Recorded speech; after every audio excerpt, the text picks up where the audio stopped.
Então vamos trazer algumas informações relacionadas ao colapso da Fern Hollow Bridge, que ocorreu em 28 de janeiro de 2022, ou seja, há menos de um mês.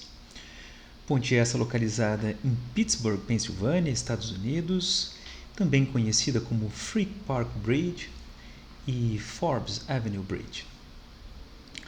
Então essa imagem que vocês veem aí é uma imagem tirada no dia do colapso, onde é possível observar ali alguns veículos, que ocupavam a ponte no momento de sua ruptura. Vou direto aqui ver algumas imagens do local.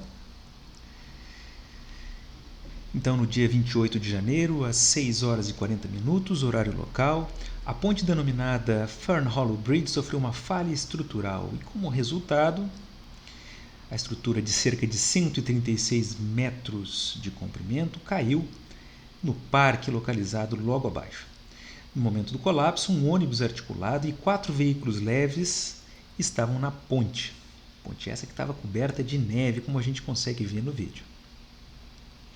Um quinto veículo ainda se acidentou após o colapso da estrutura. A região ainda não estava bem sinalizada.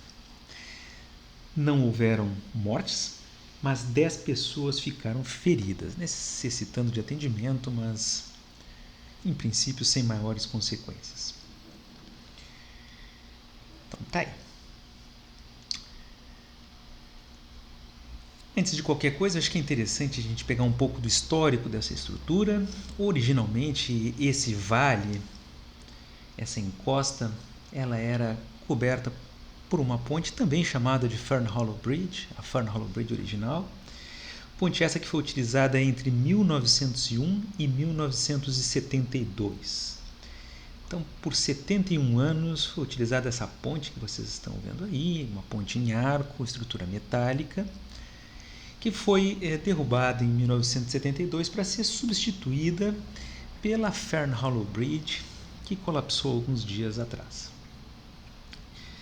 Então, aí a gente tem uma imagem de um catálogo da AISC, Instituto Americano de Construções em Aço, que premiou essa ponte em 1974, apenas um ano depois de sua construção. Então recebeu um prêmio de beleza. O comentário dos jurados colocou que é uma bela ponte que se encaixa muito bem no ambiente rústico, uma linda relação com a encosta, entrega para a estrutura um senso de lógica e beleza. Certo? Então foi uma premiação concedida a essa ponte, e a gente já consegue, olhando essas imagens, começar a entender como é que é a estrutura dessa ponte.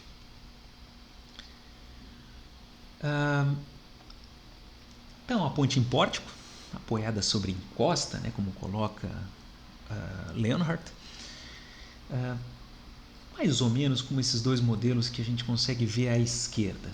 Então, a estrutura ela tem nós rígidos e é apoiada na encosta. A gente vai ver na sequência que é uma estrutura com duas longarinas, com duas vigas principais, o que pode, em alguns casos, ser um problema. Aqui, esquematicamente, a gente enxergando 136 metros ou 447 pés. O vão principal é de 50 metros, o maior vão, o vão central ali. E essas duas estruturas que a gente enxerga nas laterais da ponte são as chamadas longarinas ou vigas principais. Então, a inauguração ocorreu em 1973, junho de 73. Essas informações sobre comprimento a gente já estava falando, 136 metros, o maior vão tem 50,5, a largura do deck é de 15,2 metros, são 4 faixas, 2 no sentido leste, 2 no sentido oeste, com 2 passeios para pedestres. Essa altura aqui está definida em 18 metros, há um pouco de controvérsia nesse valor, talvez seja um pouco mais que 18 no total. O tráfego é de 14 mil veículos por dia, ou seja, bastante considerável, não é pouco. 583 veículos por hora em média. E o material utilizado é o aço cortem, né? Os americanos utilizam esse termo weathering steel também, a gente usa o termo aço patinável, né? Cortem seria uma marca registrada relacionada ao termo corrosion resistance. Então é um aço com maior resistência à corrosão, né? Porque se forma exatamente aquele material alaranjado, né? Que parece uma ferrugem, né? Uma pátina, que ajuda, né? na resistência às intempéries. É um material bastante utilizado para construir monumentos, porque ele é muito bonito, tem esse tom laranja. Em Porto Alegre a gente tem aí o monumento aos açorianos, por exemplo, né? E muitas outras obras de arte aí, utilizando esse material. Inclusive em edificações residenciais hoje em dia, né? Muito bem, então aqui a gente tem uma foto da Fern Hollow Bridge alguns dias antes do colapso, em janeiro de 2022. Dá para ver aí essa vegetação, né, em toda a sua volta, né, dificultando um pouco a observação de determinados aspectos da ponte. Aqui vamos entrar em pontos bastante delicados, né? A última inspeção ocorreu em setembro de 2021, ou seja, muito pouco tempo antes de cair, muito pouco tempo mesmo, né? E os Estados Unidos eles têm um inventário de pontes bastante interessante, né? E desde 2011 essa já era uma ponte considerada em más condições, desde 2011, ou seja, há mais de 10 anos. Aqui a gente tem, digamos, um resumo dessas inspeções até 2017. Os dados de 2017 a 2021 não são publicados, não estão disponíveis pelo menos. A gente tem algumas observações interessantes aqui sobre as condições gerais da ponte, né? Então a gente observa que aqui em 2011 ela já entra nessa condição de poor, né? Ou seja, já está em más condições. O deck fair, ou seja, está ok. A superestrutura em más condições. A subestrutura, ou seja, a região ali perto dos apoios, né, considerada em condições satisfatórias. A ADT seria a média de trânsito nessa ponte de 14.500 veículos por dia. E aqui eles têm um rating, né, eles dão uma classificação para essa ponte aí que ficou em 44.8, chamado de Sufficiency Rating, 44.8, né, em 2011. Aí, agora, se a gente olha ao longo do tempo, depois de 2011, esse rating de suficiência, sufficiency rating, ele vai piorando, né? Ele se torna 18.7. Okay? Então, em 2017 já estava em 18.7. A gente não tem os dados para saber como é que era a situação, né? O rating dessa ponte em 2021. Okay? Em princípio não tinha mudado. Mas olhando lá, né, para trás, nos anos 90, reparem que piorou muito, né? Era de 66.2 o rating, né? E foi caindo bastante ao longo dos anos, né, até chegar nesse 18.7. É interessante colocar, né, que há classificações piores do que o poor, né, que seria más condições, né? Tem uma que é critical, né, onde eles acabam tendo que interditar a ponte, né? Depois a gente vai ver que em 2014 ela acaba recebendo, né, uma limitação de carga. Já vamos ver isso aí na sequência. Bom, aqui bem interessante, né? Em 2018, isso aqui é uma foto publicada por um morador da região que gostava de caminhar no local e ele publicou essa imagem no Twitter, né, colocando, nossa, isso aqui vai cair, né? E a gente consegue ver um elemento de travamento, né, dos apoios, aqueles apoios na encosta, inclinados, né, completamente solto, né? Então esse elemento aqui ele realmente já não funciona mais.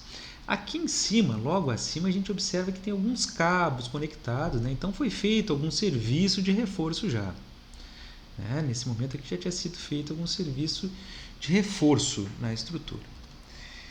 Aqui exemplificando onde é que foi o problema observado, né, pela pessoa que caminhava na região, está ali.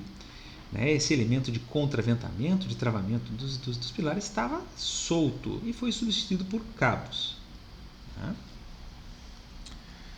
Recomendações do NTSB, que é esse departamento responsável pela segurança das rodovias norte-americanas e pontes, né, era de executar a recuperação da ponte devido à deterioração geral da estrutura ou resistência inadequada.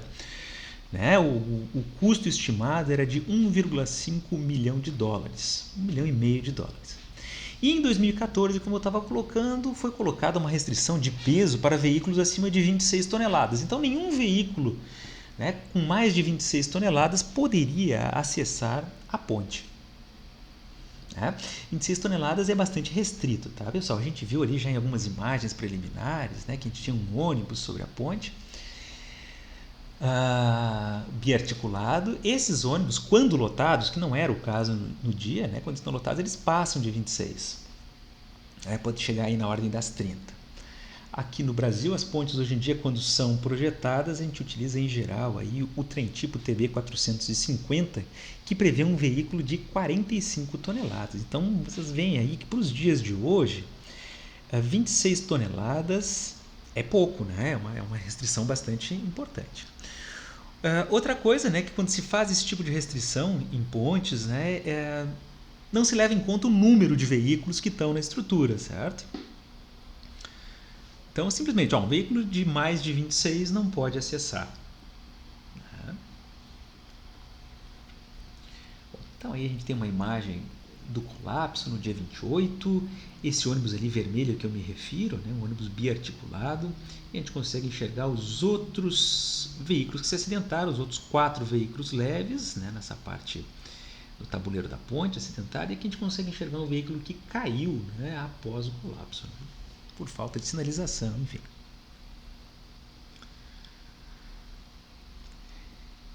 Um ponto aí que está sendo considerado pela equipe da NTSC é a questão da redundância dessa ponte. Então, para quem não conhece o termo, redundância consiste na capacidade da ponte de continuar a suportar carregamentos após o dano ou falha de um ou mais elementos estruturais. Então, esse dano, essa falha de um ou mais elementos estrutural pode acontecer por diversos casos, né? Pode ser lá uma sobrecarga elevada, um elemento pode sofrer fratura frágil, enfim, né? Um acidente, uma colisão de um caminhão, de um navio, se está passando por baixo de uma ponte.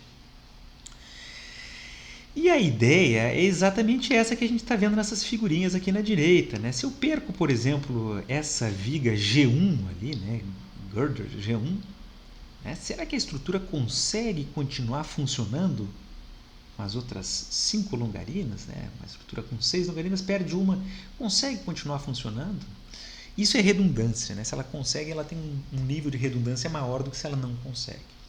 Então aqui a gente consegue ver 2 imagens. À esquerda, uma viga, uma ponte em viga de concreto armado, e à direita a Fern Hollow Bridge, onde a gente tem apenas 2 vigas principais, uma série de vigas menores ali para o tabuleiro, algumas vigas transversais também, mas eu acho que essa imagem é interessante para a gente entender a diferença de redundância. Se a gente perde uma dessas vigas de concreto armado, provavelmente, claro, a gente não está fazendo uma análise mais profunda, mas é bem provável que as outras vigas consigam dar conta do recado, enquanto que na da direita, se eu perco uma das vigas, eu estou perdendo metade da capacidade de suporte dessa estrutura, o que seria bem mais grave.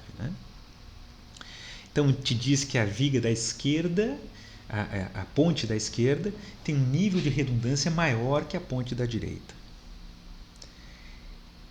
É claro que isso leva a custos maiores, Estruturas com redundância maior vão ser estruturas mais caras. Então, no dia seguinte ao colapso, a gente tem aí as equipes de apoio, já um guindaste para guinchar os veículos.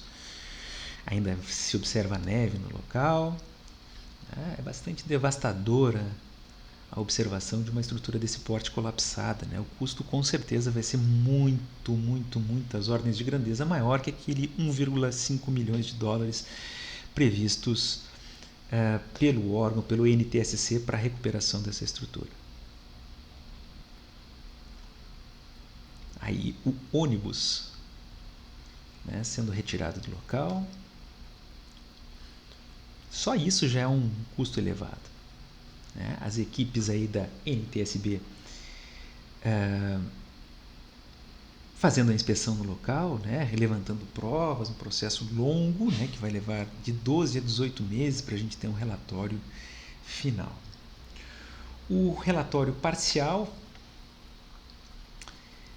coloca aí que a NTSB está avaliando o projeto da ponte, suas condições no momento do colapso, suas condições e histórico de manutenção.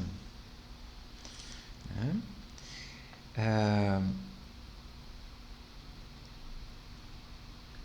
As equipes de inspeção então, estão avaliando vários componentes estruturais, com extração de evidências. Enfim, é uma coisa que vai levar um bom tempo ainda para a gente ter resultados. Interessante também que no dia que aconteceu o colapso, o presidente Biden estava chegando em Pittsburgh, e acabou visitando o local. E ele postou isso aí no Twitter, dizendo que nos Estados Unidos, são dados desse órgão, da NTSB, que nos Estados Unidos são 45 mil pontes classificadas como más condições, in poor conditions, o que é absolutamente inaceitável. Imagina só, 45 mil pontes, cerca de 7% das pontes americanas. É estimado aí 40 bilhões de dólares para o reparo dessas estruturas e 1,2 trilhões para a substituição completa.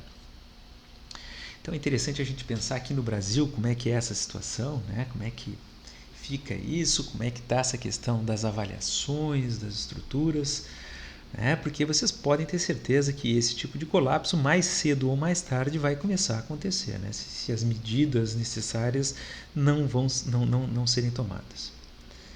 Então, investigações completas devem levar entre 12 e 18 meses. Então, um abraço a todos. Se alguém tiver alguma dúvida aí, por favor, pode trazer.